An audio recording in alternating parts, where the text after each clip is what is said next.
പല്ലവി demo, അത്രയേ ഉള്ളൂ. എന്തുകൊണ്ടാണ് ഇവിടെ അത് വായിക്കാൻ കാരണം എന്ന് വെച്ചാൽ, ഇപ്പോൾ ഞാനും മാധവൻ കച്ചേരിക്ക് മുമ്പ് ഞാനും മാധവനുമായിട്ട് സംസാരിച്ചിരുന്നു. അതിനവിടെ ഉണ്ടോ?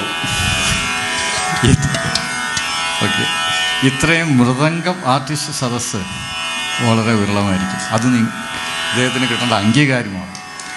അപ്പോൾ സ്റ്റുഡൻസിൻ്റെ അടുത്ത് ഒരുപാട് തിക്ത അനുഭവങ്ങളൊക്കെ ഉണ്ടാവും. അത് എനിക്കും ഉണ്ട്, എല്ലാവർക്കും ഉണ്ട്. ഒരു മിനിറ്റ്. അതിനേക്കാളും നമ്മൾ അംഗീകരിക്കുന്ന എത്രയോ, എൻ്റെ അനുഭവം കൂടി പറയാം, മറിഞ്ഞിരിക്കുന്ന എത്രയോ പേര് നമ്മൾ അംഗീകരിക്കുന്നുണ്ടാവും. ചിലപ്പോൾ അന്യസംസ്ഥാനത്ത് നിന്നായിരിക്കും. അത് നമ്മുടെയൊക്കെ വിധി. ഇതൊന്നും നോക്കണ്ട, അർപ്പണബോധത്തോടെ. അപ്പോൾ ഞാൻ ഇതിവിടെ പറയാൻ കാരണം എന്ന് വെച്ചാൽ, ഇത്രയും മൃദംഗ സദസ്സ് കേരളത്തിൽ ഒരു മൃദംഗിനും കിട്ടാൻ മതി. അത് തന്നെ വലിയൊരു അംഗീകാരമാണ്. കാരണം അത് നിങ്ങളുടെ മനസ്സ്, നിങ്ങൾ അത്രയും. അതുകൊണ്ടാണ് ഞാൻ ഇന്ന്, സമയം വളരെ കുറവാണ്, പക്ഷേ ഒരു ചെറിയ പല്ലവി അത് ഞാൻ അദ്ദേഹത്തിന് വേണ്ടി സമർപ്പിക്കുകയാണ്. കാരണം എന്ത് താളം കൊടുത്താലും തിരിച്ചു വായിക്കുന്ന ഒരേ ഒരു ആർട്ടിസ്റ്റ്. അപ്പോൾ ഇന്ന് ഞാൻ അവതരിപ്പിക്കുന്ന ഒരു പുതിയ താളമാണ്. ഞാൻ അദ്ദേഹത്തിനോട് സമ്മതത്തോടെയാണ് ഞാനത് വായിക്കുന്നത്. ഇതിൻ്റെ പേര് രുദ്രചാപ്പ്. തക്ക ധീമി തക്ക ധീമി തക്ക ധീമി തക്ക ധീമി തക്കിട്ട തക്കിട്ട തക്ക ധീമി തക്ക ധീമി തക്ക ധീമി തക്ക ധീമി തക്കിട്ട തക്കിട്ട. വേലവനെ ഊനതു പാദമീ. അറിയണം.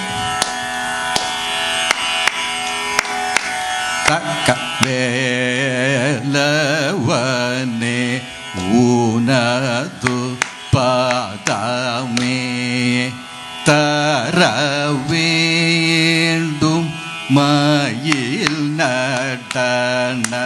വേലവനെ ഊനതു പാദമേ തരവേണ്ടും മയിൽ നടന. വേലവനെ ഊനതു പാദമേ തരവേണ്ടും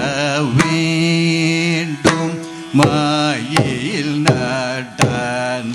വേലവനെ ഊനതു പാദമേ തരവേണ്ടും മയിൽ നടന. വേലവനെ ഊനതു പാദമേ തരവേണ്ടും മയിൽ നടന. വേലവനെ ഊനതു പാദമേ തരവേണ്ടും മയിൽ നടന. വേലവനെ ഊനതു പാദമേ തരവേണ്ടും മയിൽ നടന. വേലവനെ ഊനതു പാദമേ തരവേണ്ടും മയിൽ നടന. വേലവനെ ഊനതു പാദമേ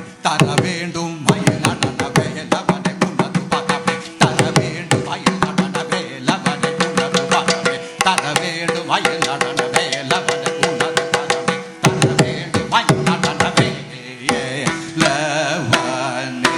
വേലവനെ ഊനതു പാദമേ തരവേണ്ടും മയിൽ നടന. വേലവനെ ഊനതു പാദമേ തരവേണ്ടും തരവേണ്ടും മയിൽ നടന. വേലവനെ ഊനതു പാദമേ. സോറി, അത് ഈ മൈക്ക് ഇങ്ങനെ പിടിച്ചതാണ്.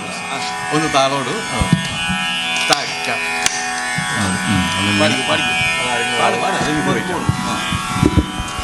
കാരണം അത് പാടിയാലേ നന്നായിരിക്കുള്ളൂ, അതുകൊണ്ടാണ്. തക്ക വേലവനെ ഊനതു പാദമേ തരവേണ്ടും മയിൽ നടന. വേലവനെ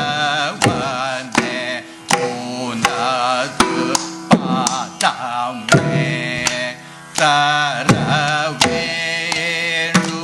മയിൽ നടന. വേലവനെ ഊനതു പാദമേ തരവേണ്ടും